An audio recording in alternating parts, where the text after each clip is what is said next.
Okay, so the way how I started traveling on two wheels was I moved to Scotland 8 years ago. I am originally from Poland. So when I was 15, I moved over to Scotland, and at some point I had to go back to Poland to visit my family. Previously, normally I would fly over or take a plane and fly, but by the time I got my bike license, and I didn't want to leave my bike in Scotland, so I wanted to ride instead of taking a plane. So my first trip abroad was on the bike. It was a Suzuki GSX 650F, and it was 1,200 miles, maybe roughly 2,000 kilometers each way. So I rode from Scotland to Poland, and everything was fine, no issues at all. And after that, I wanted to travel more. That was this spark that triggered that I wanted to travel more, to explore more countries. And my next trip was a few months later around Europe, and after that I wanted to see more and more new places, to travel more on the bike, and that's how it started. I did several small European trips, 1 to 2 weeks each time, and I visited most of the European countries since then. And then I started running out of countries to go in Europe, and that's when I started thinking, where do I go next? So then I started thinking about maybe Himalayas and back, or China and back, somewhere like that. And then I decided, if I'm going to go that far, then I might as well just go all the way around the world. So that's how it started.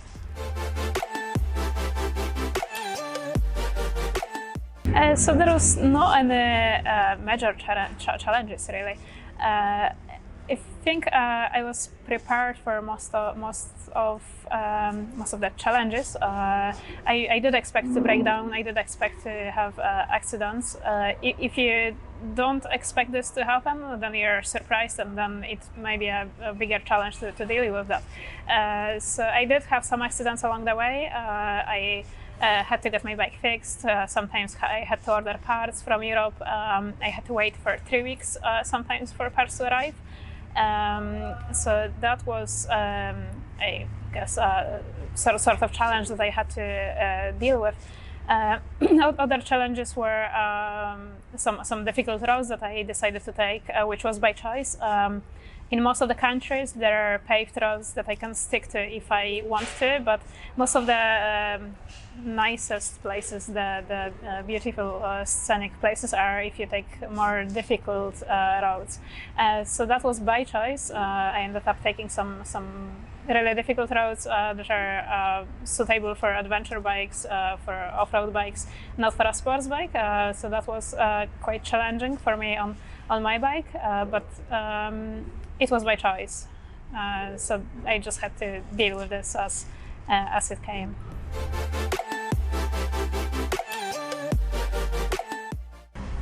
Okay, so the best country for motorbiking for myself, as I travel on a sports bike, the best country for me was Thailand so far. There are many nice and twisty roads, perfect tarmac. It was a real perfect heaven for a sports bike. But there are other countries that I would strongly recommend for adventure bikes, or even for the sports bike who like to go off-road like me. Countries like Pakistan, northern Pakistan, the Karakoram mountains were just amazing for adventure bikes. I did go off-road quite a lot in northern Pakistan and also in northern India, in Ladakh region. Some of the highest mountains in the world, some of the most dangerous roads in the world, and the scenery in these places was amazing. There were a lot of off-road routes suitable for adventure bikes or off-road bikes, and I would say these countries were also the best I have ridden through so far.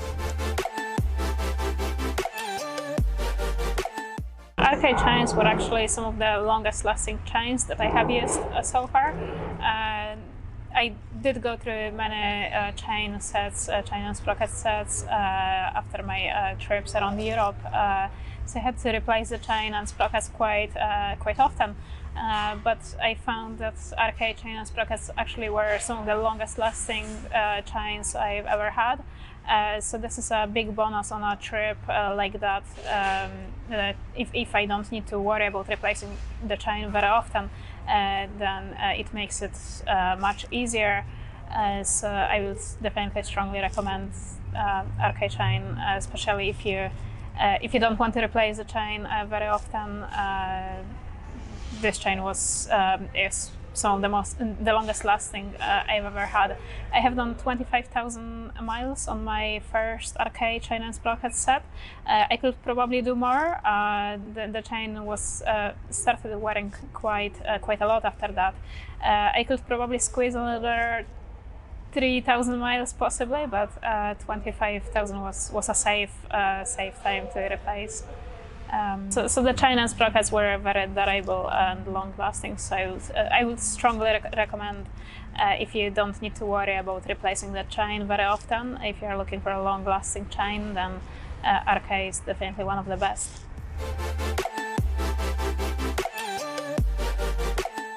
So my advice will be, if you're thinking about doing this, just do it. Many people think it's very difficult. It's not as difficult as most people think. I would say don't plan too much. Many people focus on planning and they want to plan everything in a great detail. But what I found on my trip so far is that things never go to plan. So I try to not plan too much. I plan my day as it comes. I plan 1 or 2 days in advance at the most. 2 days ago, I didn't know if I would ship my bike to Australia next week or to South America. So I could have ended up on completely other end of the world, and it was a last-minute decision. Yeah, I would say don't plan too much, don't stress too much. Things like paperwork, just focus on the most important things, and yeah, just do it.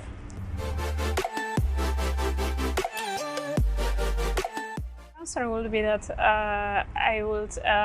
I don't have a next bike pick actually.